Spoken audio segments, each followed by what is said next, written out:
Neeraj Vinod Burani's Spacecraft Interiors. Your space, our craft. Experienced and professional team. No hidden charges. Luxurious designs. Follow us on Instagram. Spacecraft Interiors. Your space, our craft. उल्लास विकास को YouTube पर subscribe करें और bell icon को भी दबाएं। बदलापुर अत्याचार मामले ने पूरे राज्य को हिलाकर रख दिया है। इस मामले में महाविकास आघाड़ी ने इस क्रूर घटना के खिलाफ आज राज्यव्यापी बंद का आह्वान किया था, लेकिन मुंबई हाईकोर्ट द्वारा महाराष्ट्र बंद को खारिज करने के बाद आघाड़ी ने बंद वापस लेकर राज्य भर में विभिन्न स्थानों पर विरोध प्रदर्शन किया, जिस कारण उल्लासनगर शहर पूरी तरह खुला हुआ था। ऐसे में उल्लासनगर में महाविकास आघाड़ी के कार्यकर्ताओं ने आज काले झंडे और काले रिबन लहराकर इस घटना का कड़ा विरोध किया। उल्लासनगर 4 स्थित धर्मवीर आनंद दिघे प्रवेश द्वार श्रीराम चौक क्षेत्र में आज महाविकास आघाड़ी कार्यकर्ताओं ने प्रदर्शन किया। इस आंदोलन में पुरुषों के साथ बड़ी संख्या में महिलाओं और युवतियों ने भी हिस्सा लिया। काले झंडे लहराकर और काले रिबन बांधकर प्रदर्शनकारियों ने अपना असंतोष व्यक्त किया। लाड़की बहन योजना नहीं, सुरक्षा बहन, बच्चों को न्याय दो, हत्यारों को फांसी दो जैसे नारों के साथ प्रदर्शन किया गया। उबाटा गुट के कल्याण जिला प्रमुख धनंजय बोडारे ने आंदोलन के दौरान महागठबंधन सरकार की कड़ी आलोचना की और कहा, महायुति सरकार के लिए काम करने वाले वकील गुणरत्न सदावर्ती को महाराष्ट्र बंद के खिलाफ कोर्ट जाने का कदम बेहद निंदनीय है। बदलापूर मध्ये घटना घडली, अतिशय निंदनीय आहे। 3.5-4 वर्षाच्या 2 मुलींवर अत्याचार होतोय, त्याच्या निषेधार्थ तीव्र आंदोलन जनप्रक्षोभ माजतोय। स्थानिक जनता, पालक उत्स्फूर्त आंदोलन करतायत, त्या आंदोलनकर्त्यावर सरकार कारवाई करते। मागणी काय होती की त्या जो अपराधी आहे त्याला फाशी द्या। त्या 3.5 वर्षाच्या किंवा 4 वर्षाच्या मुलींचा त्या गेल्या 8-10 दिवसांमध्ये कसा छळ झाला। पोलीस स्टेशनमध्ये गेल्यानंतर तक्रार घ्यायला 12-12 तास, हॉस्पिटलमध्ये गेल्यानंतर तिथं वाट बघायला लागते 12-12 तास। म्हणजे संवेदनशील प्रशासन आहे, संवेदनहीन शासन आहे। त्याच्या निषेधार्थ तिथल्या लोकांनी उत्स्फूर्त बंद आंदोलन केलं आणि त्या आंदोलनकर्त्यांवर लाठीचार्ज केला, अश्रुधूर केली, त्यांना जो पोलीस कस्टडीमध्ये टाकलं। म्हणजे लोकांनी बोलायचंच नाही का? आणि म्हणून या महाराष्ट्रामध्ये अतिशय कायदा आणि सुव्यवस्था पूर्ण बिघडलेली आहे। यांच्या काळामध्ये महिलांवरती अत्याचार, गुन्हेगारी वाढते आणि आता आपण या ठिकाणी बघतो, या ठिकाणी जवळपास 10-12 हे असे डान्स बार आहेत। मध्यंतरी डान्स बार बंद करण्याची सरकारने काढलं, पण आता अगदी जोरजोरात चालू आहेत। हे अशा प्रकारचं शासन हे निष्क्रिय आहे। हे लोकांच्या कामासाठी नाही आहे, विकासासाठी नाही आहे। तिथं शासन करते हे तोडफोडीच्या राजकारणामध्ये बसलेले आहेत, त्यामुळे लोकांवर अत्याचार होत आहे, अन्याय होता, अत्याचार होत आहेत। आणि त्या सरकारला जागा करण्यासाठी आज महाविकास आघाडीच्या वतीनं महाराष्ट्र बंदचं आंदोलन केलं होतं। काल सकाळी माननीय उच्च न्यायालयाने अगदी ते फिर्यादी होता त्याला झापत होते की तुम्ही आमच्याकडे का आला, हे तुमचं पॉलिटिकल मोटिवेटेड आहे। आणि दुपारनंतर अचानक कोर्टाला जाग आली, कोर्टाने सांगितलं नाही हे आंदोलन बेकायदेशीर आहे।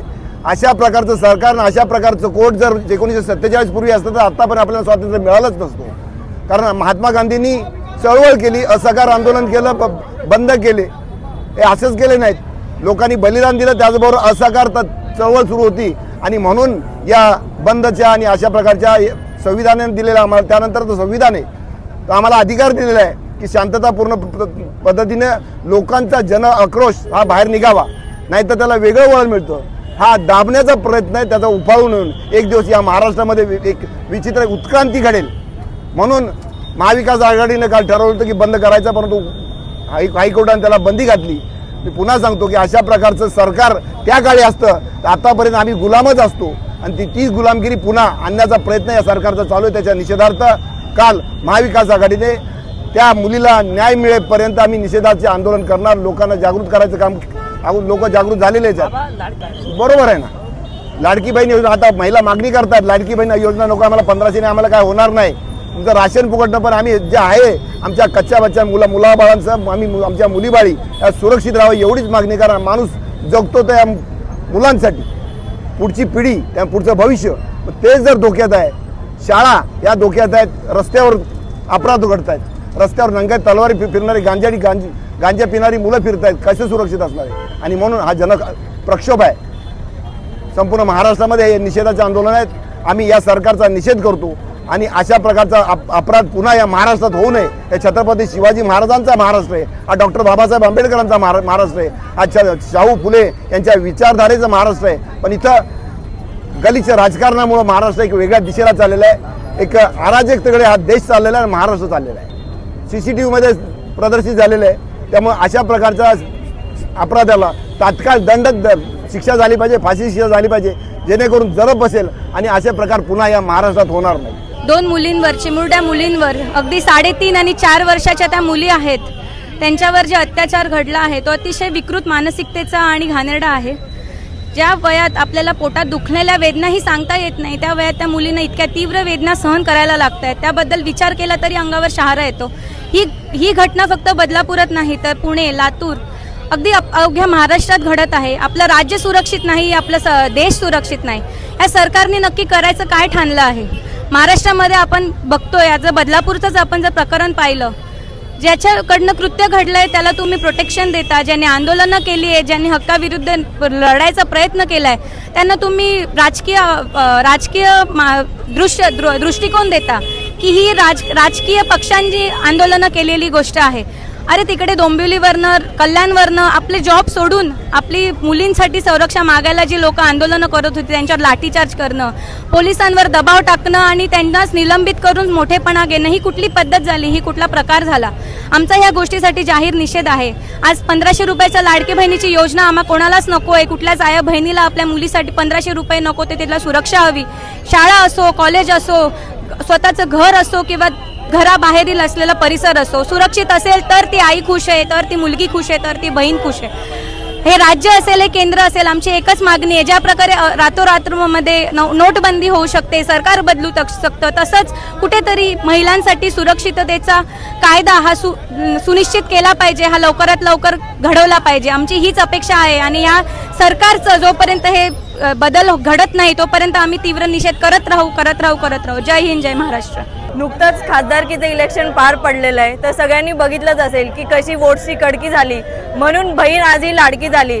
1500 रुपयाची भीक देण्याऐवजी सुरक्षा आम्हाला पाहिजे. महिलांना अजून काहीच नको आहे. जसं एक दिवसात सगळ्या गोष्टी बदलतात, तर महिलांवर कडक कायदा का नाही येऊ शकत आहे? जनताला फक्त तुम्ही येणाऱ्या इलेक्शनच्या वेळेस वापर करून घेता आणि इतर वेळेस त्यांना ढुंकून पण बघत नाही. सगळ्यात निंदनीय गोष्ट म्हणजे इतर दहीहंडी येते, इतर कार्यक्रम येतात, तेव्हा तुम्हाला फिरायला वेळ आहे, कार्यक्रम अटेंड करायला वेळ आहे. पण दुर्दैवाची अशी गोष्ट की फेसबुक असो, सोशल मीडियावर एक कोणाची निषेध म्हणून पोस्ट नाही. तुम्हाला ह्यासाठी वोट केलं आम्ही? नेहमी ट्रिपल सरकार. अरे फालतू तुमचं ट्रिपल सरकार नको, फेल ट्रिपल सरकार आहे तुमचं, जे महिलांना सुरक्षा देऊ शकत नाही. आणि येत्या काळात मला वाटतं पुरुषही सुरक्षित राहणार नाही. आता आपल्यावर आहे सगळ्यांनी विचार करून पुढच्या गोष्टींवर आपला प्रतिनिधी निवडून आणावा. आणि या सगळ्या सरकारचं निषेध करतो आम्ही इथे. बदलापूरमध्ये झालेल्या घटनेमुळे आम्ही इथे सर्वजण बसलेलो आहोत. महिला आणि मुली सुरक्षित नाही आहे आजकालच्या परिसरात. मुलींना सुरक्षित केलं पाहिजे. आम्ही आता कॉलेजला, शाळेत, बाहेर कुठे पण शिक्षणासाठी, नोकरीसाठी जाणार, तिथं आम्ही महिला सुरक्षित नाही आहे, मुली सुरक्षित नाही आहे. लहान मुलींवर एवढे अत्याचार होत आहे. याच्यामुळे सरकारने काहीतरी केले पाहिजे आणि त्या नराधमाला फाशी दिली पाहिजे, ही सरकारकडे माझी विनंती आहे. ब्यूरो रिपोर्ट, उल्हासनगर, उल्हास विकास. उल्लास विकास को YouTube पर सब्सक्राइब करें और बेल आइकन को भी दबाएं।